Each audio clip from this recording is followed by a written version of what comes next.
검언 유착 의혹 사건에 대한 외부 전문가 의견을 듣는 검찰 수사심의위원회가 조금 전이죠. 오후 2시에 시작됐습니다.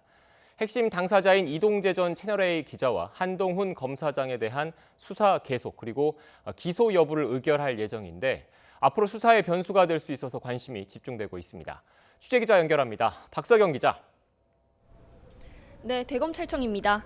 네, 검언 유착 의혹 사건에 대한 수사심의위 조금 전부터 진행되고 있는데 현장 분위기는 어떻습니까? 네, 심의위가 시작된 지는 지금 20분 정도 지났습니다. 시작에 앞서 사건 관계인의 변호인과 심의위원들이 제 뒤로 보이는 출입문을 통해 회의가 열리는 대검찰청 15층 회의실로 들어갔습니다. 양창수 위원장과 일부 위원들, 수감 중인 사건 관계인들은 지하 주차장을 통해 들어갔습니다. 15층 회의실까지는 취재진의 접근이 어려워서 정확한 내부 분위기는 확인되지 않고 있습니다. 다만 사건 관계인들은 변호인과 함께 각자 다른 방에서 대기하며 의견 개진과 질의응답 시간을 기다리고 있는 것으로 전해졌습니다. 이번 사건을 두고 그동안 논란과 갈등이 계속 이어진 만큼 심의위에 대한 관심도 컸습니다. 심의 안건은 이동재 전 채널A 기자와 한동훈 검사장에 대한 수사 계속 여부와 기소 여부입니다. 먼저 심의위원 회피나 기피 절차가 진행된 뒤 본격 심의가 진행되는데요. 앞서 이재용 삼성전자 부회장 수사심의위원회에서는 사건 관계인과의 친분으로 양창수 위원장 회피가 결정됐는데 이번 심의위에서는 아직 회피가 필요하다는 지적을 받은 위원은 없었습니다. 참여 위원이 확정되면 수사팀과 사건 당사자들이 제출한 30쪽 분량 의견서를 위원회가 30분 동안 검토하고요. 이후 의견 개진 25분과 질의응답 15분이 이뤄집니다. 수사팀이 먼저 프레젠테이션을 하고 피해 당사자로 지목된 이철전 밸류인베스트 코리아 대표와 이전 기자, 한 검사장 순으로 진행됩니다. 그런 다음 위원들은 자유토론을 거치는데 의견이 일치되지 않으면 표결에 붙입니다. 표결은 이전 기자 수사 계속과 기소 여부, 그리고 한 검사장 수사 계속과 기소 여부, 이렇게 4차례에 걸쳐 이뤄집니다.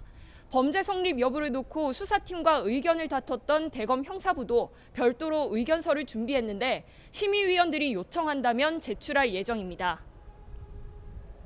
네, 이전 기자는 이미 구속돼 있지 않습니까? 그래서 오늘 심의위의 초점은 아무래도 한동훈 검사장에게 맞춰지겠죠? 네, 오늘 심의의 핵심 쟁점은 한 검사장과 이전 기자 공모 여부라고 할 수 있습니다. 이전 기자는 이미 강요미수 혐의로 구속된 만큼 결국 한 검사장이 이전 기자 취재에 얼마나 관여했는지가 관건입니다. 공모 여부와 관련해 지난 2월 이전 기자와 한 검사장의 부산 녹취록이 공개되기도 했는데요. 수사팀과 이전 기자 측 양측의 해석과 입장이 정반대로 엇갈렸습니다. 주요 대화 내용 직접 들어보시죠. 이철 막 와이프 찾아다니고 막 이러는데 그럼 해보면 하지. 네. 교도소에 편지를 썼거든요. 이렇게 당신 어차피 자네들이 너 다 버릴 것이고 너 그런 거 하다가 한두 걸리면 되지. 네, 수사팀은 이런 발언 자체가 공모 혐의를 보여준다면서 판단을 했지만 이전 기자 측은 단순 호응이나 덕담 취지라고 주장했습니다. 심의위원들의 판단도 녹취록의 해석에 따라 공모 여부에 대한 의견이 갈릴 것으로 보입니다.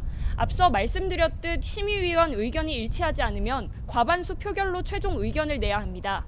최종 결과는 오후 6시를 넘겨 나올 것으로 전망되는데 결과를 외부에 공개할지는 심의위가 별도로 결정하게 됩니다.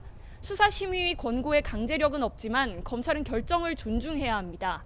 이 때문에 수사팀이 심의위 권고와 다른 결정을 내리는 건 부담이 될 수밖에 없어 오늘 결론이 수사의 분수령이 될 수 있습니다. 지금까지 대검찰청에서 YTN 박서경입니다.